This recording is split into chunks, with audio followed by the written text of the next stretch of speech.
Hey, good morning. We're back at the range and we're doing a little follow-up testing to the last video that I produced, and that was the plus P pressure testing of the 250 and 230 grain projectiles, and basically using that same load formula that we used before, although I did increase powder charge by 1/10 of a grain for each of the loads. So now we are using the Everglades 250 with 6.4 grains of bullseye.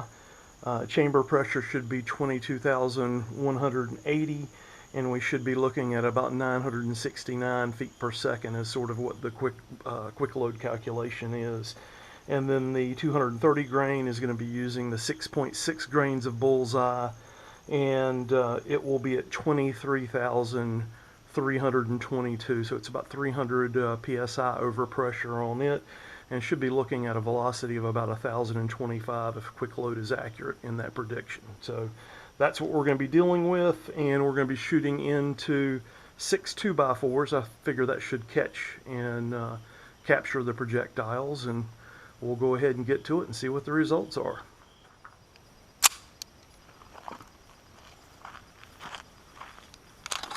Okay, first up we are using the 250 grain, and this has a 22 caliber met plate. That's the flat spot on the front of the projectile, and we'll see what we do in our plow or in our 2x4s.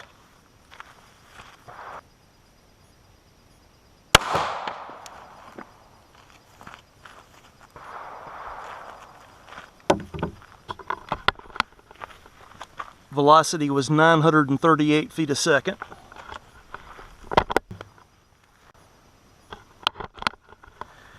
Now I could tell you that hit was a little low, and we may have to redo this test. But right here is our 250 grain projectile, and that's penetrated into the 6th.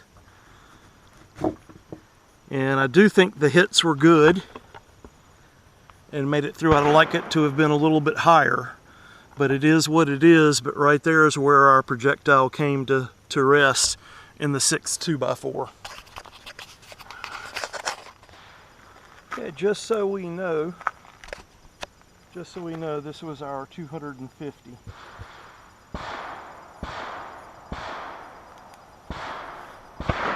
And next we will be putting our 230 grain up here.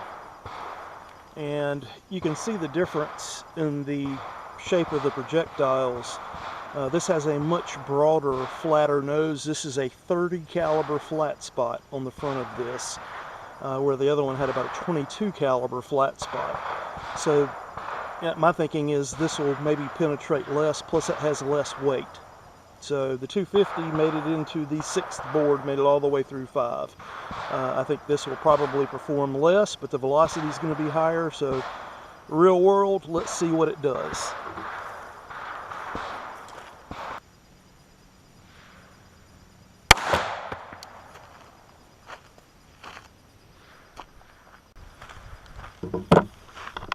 Okay, let's see what our velocity was.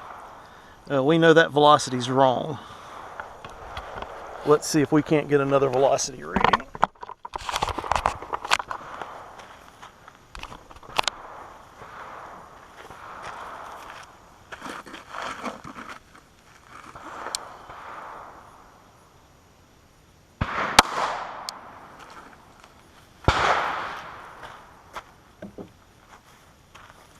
So 1026, I'd like it to have been the actual velocity of the actual projectile that we tested, but that's not what we got. So here we can see our hit. That's our 230 grain. So we'll take this apart and we'll see how far we get here in just a second. And also looking at the impact, I almost wonder whether that tumbled or did something funny. I don't know. We won't know until we get it apart. So let's see what we got.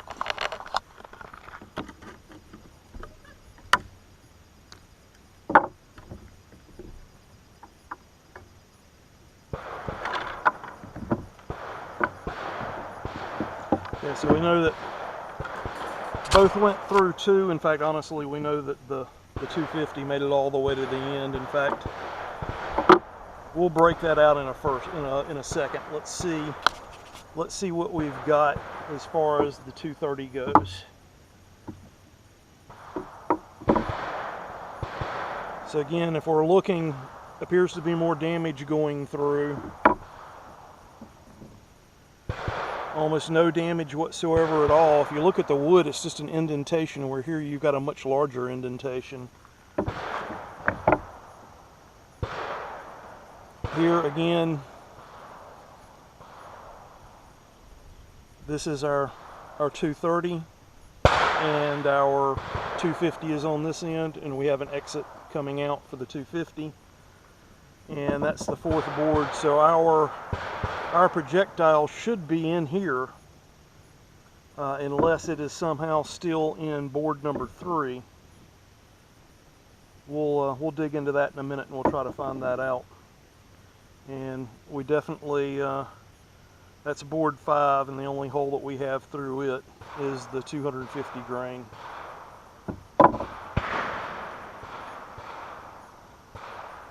So 4 only has one going through, and that, I don't, honestly almost think that's an indentation, and that actually our projectile is actually inside of, yes, it's inside of board 3. That was convenient for us, wasn't it? So right here is our projectile. It had yawed. It did not penetrate straight. This being wheel weight lead, it actually held up fairly well. Penetration was significantly less. It made it about all the way through our third 2x4, where our 250 made it all the way to our 6th before it stopped. And again, that is possible that for some reason the angle that this hit at caused it to tumble. All right, let's see if we can go ahead and get that 250 out. My concern with the 250 was that it might actually deform for the fact that it's a plated bullet. I wasn't sure about the structural integrity of it. So I'm going to pause for a second until we get this out. Okay, there are our projectiles. There's our plated 250. And for all intents and purposes, it's intact. And there's our 230, and it's intact. So we can say for certainty that at this velocity, at least anyway, the 250 penetrates about twice as deep and does not deform. But again, I'm kind of thinking that difference in the met plate size is part of the explanation. And then plus the angle that I was shooting at today was, this was sitting like this, and my angle of shooting, I was shooting from elevation that was slightly downward on this one. Honestly, should have been roughly the same on that one too, but maybe not.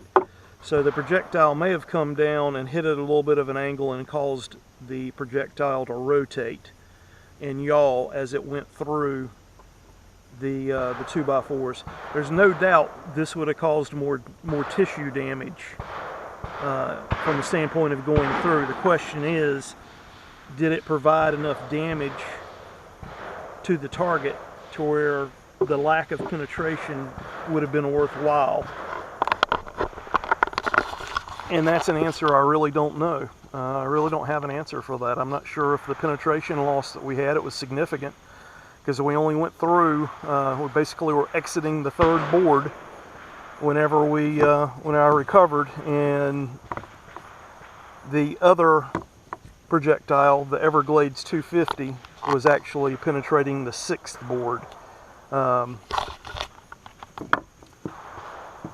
So, I mean, there's really no comparison there.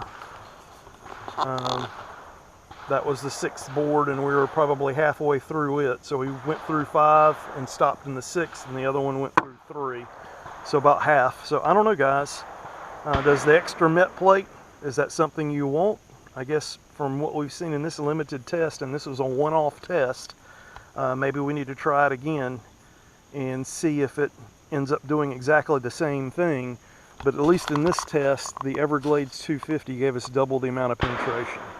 Although, again, if we look at the back of the wood, the top one is where the 230 exited. The bottom one is where the 250 exited. So let's find board 2. Board 2, the bottom one is the 250 going in, the bottom one is the 250 going out, the top one is the 230. That's the entrance side, 230 exiting. So you can see just there's definitely way more damage. So I don't know. Opinions, guys? What do you think? What would you rather be carrying if you're carrying a plus P load and you're worried about critter defense? Which one would be your choice? Would you carry the 250 or would you carry that big flat plate, big flat nose 230 grain and run the extra velocity? From an energy dump standpoint, we know that 230 will do more. But from a penetration standpoint, you're going to get more out of the 250. And maybe the honest truth is maybe you stagger them. And maybe that gives you the best of both worlds. I don't know. Anyhow, let's see what some thoughts are in the comments. Please let me know what you guys think. Appreciate your time. Thanks for watching, and we'll see where the next test takes us.